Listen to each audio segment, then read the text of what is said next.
Sik kurangi kecepatan piye? Ora mlaku blas. Ora mlaku blas, macet. Kok iso omong kurangi kecepatan. Blas ora mlaku. Gusti.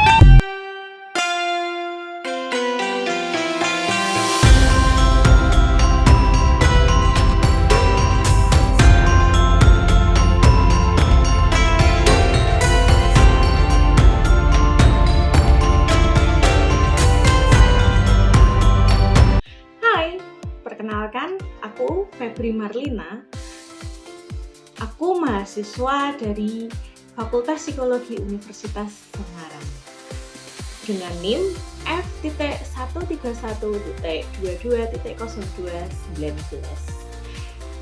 Oke guys, di sini aku mau menjelaskan tentang psikologi urban. Psikologi urban itu apa sih?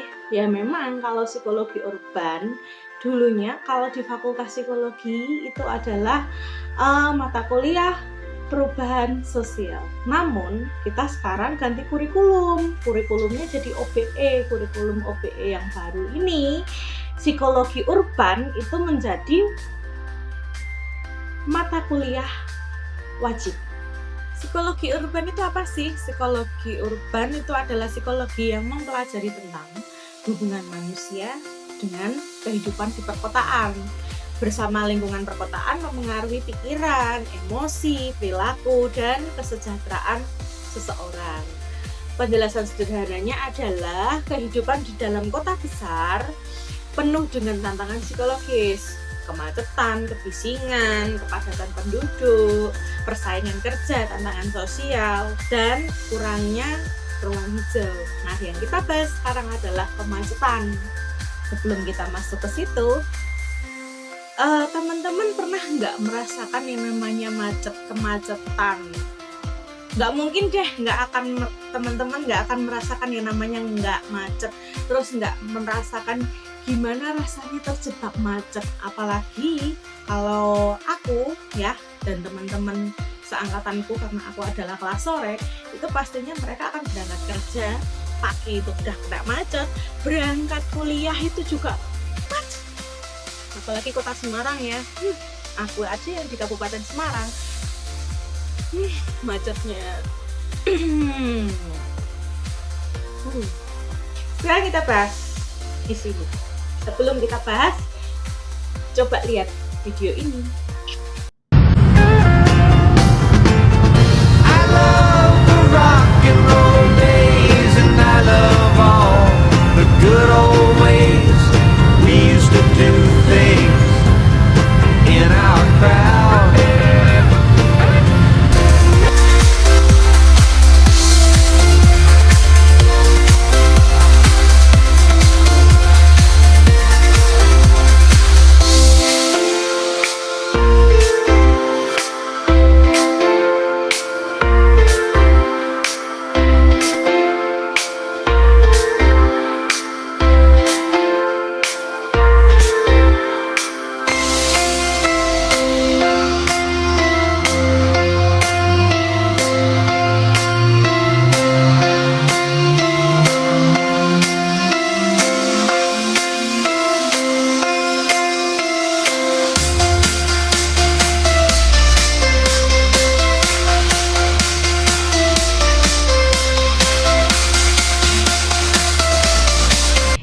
Kita bahas pengaruh kemacetan terhadap emosi dan stres. Apa aja sih pengaruhnya? Macet itu gimana sih? Situasi terjebak di jalan, waktu terbuang, tidak bisa bergerak bebas. Ya enggak? Pasti itu kan yang teman-teman rasain. Terus apa dampaknya?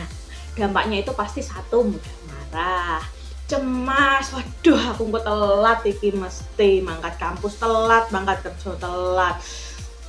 Kesel, frustasi, udah tak iso apa-apa iki, sudah merasa tidak berdaya untuk menghadapi jalan, bener enggak? Terus dampak stresnya apa? Stres akut atau dampak stres yang berkepanjangan, jantung berdebar-debar, otot tegang, pikiran kacau, mesti enggak? Waduh, ki aku telat iki, waduh ki piye iki, tak din kok semua juga kena macet ya, nggak bisa jalan, terus ya gimana coba. Terus stres yang berkepanjangan. Jika setiap hari kita terjebak macet, bisa menurunkan kesehatan mental dan fisik, bener nggak? Pagi-pagi udah macet, ya nggak mau berangkat kerja udah macet, terus di kerjaan panas, sumuk, ada tekanan pekerjaan, ya nggak? Sorenya pulangnya harus berangkat kuliah, macet lagi. Gimana ya rasanya ya? Ya gitulah. Mungkin itu yang aku rasain tiap hari ya. Gitu deh.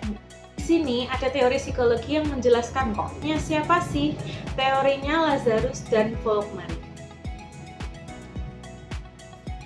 Stres muncul ketika kita merasa terdapat masalah seperti yang tadi disebutkan, yaitu macet lebih besar daripada kemampuan kita menghadapinya. Contohnya, saya tidak bisa apa-apa, ini pasti telat. Aku mesti telat iki. Waduh, aku ra iso apa-apa iki. Aku kejebak iki, piye iki melewat endi, mundur salah, maju salah. Pasti kan kayak gitu ya. Apalagi udah jam mepet. Aduh, jam mepet. Ya, begitulah. Nah, ada teori frustasi agresi. Saat tujuan terhalang, ingin cepat sampai tapi macet, timbul frustasi. Bisa jadi marah atau agresif. Contohnya, kita macet nih, ya kan? Di depan kita pepet-pepetan. Oh, nggak sengaja nih kesenggol. Pakai motor aja deh. Aku biasanya kan pakai motor. Kesenggol, del. Ya nggak sengaja nih kesenggol. Pasti apa? Kita marah. Duh, ya tau ini nyenggol serti macet barang kayak gini nyenggol kayak gitu. Kalau enggak, karena kita udah keburu-buru, aduh macet, hidupin aja bel. Akhirnya apa? Bising. Bener nggak? Udah macet, bising, tambah budra. Teori kehilangan sumber daya atau dari Hopeful. Macet dianggap sebagai kehilangan waktu dan energi. Kehilangan ini membuat semua orang merasa stres. Tuh, ya enggak? Kalau macet itu capek nggak sih? Kalau kejebak macet itu capek nggak sih? Macet banget ya, capek banget ya. Kelihatannya capek deh, apalagi kalau pakai motor kopling kayak gitu. Mobil kopling manual sih enak ya, tinggal ngerem ngegas, tapi tetap aja capek. Kakinya capek. Tangan apalagi ngegas ngerem kalau pakai matic sama aja, nggak ada bedanya juga, tetap aja capek ya enggak. Nah, contoh yang dalam kehidupan sehari-hari ya itu tadi yang aku sebut, kita mau berangkat kerja jam mepet udah telat ya kan, perusahaan garmen yang ada di Semarang. Nah, garmen ini itu karyawannya 1000, ada yang 1500, bahkan ada yang 2000. Nah, bayangin aja, dari 1000 karyawan itu tadi menggunakan motor, pastinya jumlah yang menggunakan motor lebih banyak daripada yang nggak menggunakan motor. Itu kalau sudah jam mepet, jam 6:30, macetnya mantap gitu. Nah, itu gimana ya, kayak gitu. Jadi, kemacetan bukan hanya soal di jalan, tapi juga masalah psikologis. Lah ya bisa dong, kan membuat orang marah, cemas, stres ya kan. Dengan memahami teori psikologis tadi, kita bisa tahu bahwa kemacetan adalah stresor yang sangat nyata dan kita hadapi setiap hari. Sehingga penting cara kita untuk mengelola emosi saat menghadapi stres. Contohnya, kalau aku sendiri, karena aku berhubung rumahnya jauh dari kampus ya, dari pekerjaan juga jauh, itu biasanya aku menggunakan headset.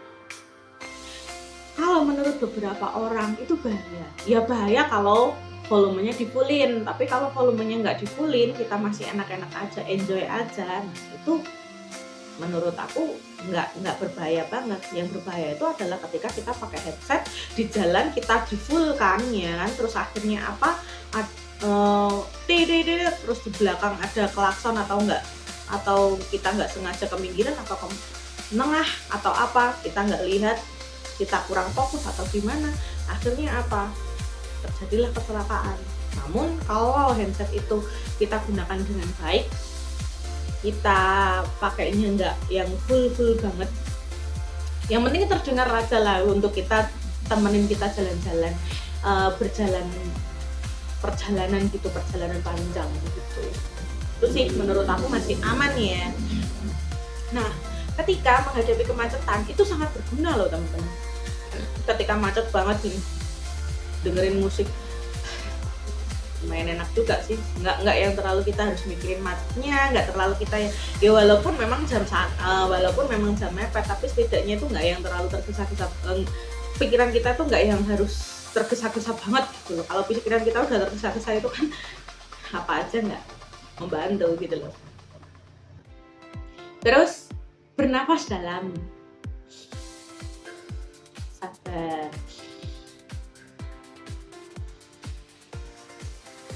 Walaupun kalau macet pasti yang tercium adalah bau knalpot, tapi setidaknya kalau kita pakai masker, kalau kita naik motor kita pakai masker masih aman lah itu ya kan. Terus yang paling penting ini, kalau udah tahu di jalan itu, apalagi kalau kita udah berangkat kerja, berangkat kuliah yang notabene setiap hari, itu pasti akan tahu di jalan itu pasti jam segini adalah rawan macet, di jalan ini adalah pasti rawan macet. Apa teman-teman yang pastinya yang hal basic yang biasa kita lakukan yaitu adalah berangkat lebih awal. Namun kalau memang tidak bisa berangkat lebih awal karena hal-hal tertentu, ya coba alternatif, cari jalan lewat Google. Nah, sekarang canggih kok, Google itu udah akurat kok, apalagi di kota Semarang. Cepat lah itulah. Oh iya, jam ini rawan nih, aku cari jalan pintas aja lah yang biar cepat kayak gitu. Bisa itu pakai bantuan HP. Ya enggak. Lalu ubah cara berpikir. Macet bisa menjadi waktu untuk refleksi, untuk melihat dan mendengar hal yang baru. Cara ini bisa mengurangi frustasi karena merasa tidak berdaya. Simple adalah digombel. Gombel itu kan sekarang sedang ada perbaikan jalan tuh, perbaikan jalan yang lama banget tuh, gombel lama, terus akhirnya yang dulunya itu jalan satu arah akhirnya dibuat dua arah. Itu macetnya minta ampun, sangar itu aku berangkat kuliah itu jam 3 itu udah mulai macet, bahkan aku pulang kuliah jam 9 itu di situ masih macet banget, masih macet ya. Macetnya sih nggak macet banget ya, nggak bisa jalan ya. Nah, ketika jalan gitu kan, tiba-tiba melihat, kok di sini ada angkringan baru ternyata ya. Oh, di sini kok ternyata pemandangannya bagus juga ya. Sering nggak merasakan hal seperti itu? Pernah nggak merasakan seperti itu? Pasti pernah lah. Yang biasanya kalau kita berangkat nggak macet itu asal ngegas aja, nggak lihat jalan, ibaratnya cuma fokus dengan satu jalan, satu tujuan, satu arah gitu ya. Nah, ketika macet saat itu, ada angkringan baru nih di Gombel. Nah, itu sering juga hal yang nggak kita sadari, tapi kita merasakan juga loh ketika macet itu, mendapatkan rasa seperti itu gitu loh. Oh, ternyata di sini ada ya, padahal aku setiap hari lewat sini loh, tapi aku baru tahu ya kalau di sini ada tempat makan enak, angkringan, terus pemandangannya juga bagus. Ternyata aku baru tahu ya, padahal setiap hari loh aku di sini kan, kayak gitu. Itu hal yang biasa. Mungkin teman-teman yang lain pasti merasakan hal seperti ini. Lalu kemudian yang paling pasti itu adalah jaga sikap ketika di jalan. Menghindari pelampiasan emosi ke pengendara lain. Ingat, semua orang sama, ingin cepat sampai. Jadi, sabar. Dahulu, dan ini adalah perjalanan aku setiap aku mau berangkat ke kampus dan bekerja. Setiap hari aku melewati perjalanan ini dan aku melewati jalan yang seperti ini. Oke, baik. Sampai ketemu di next video. Selamat menunaikan aktivitas masing-masing. Sampai jumpa. Karena kita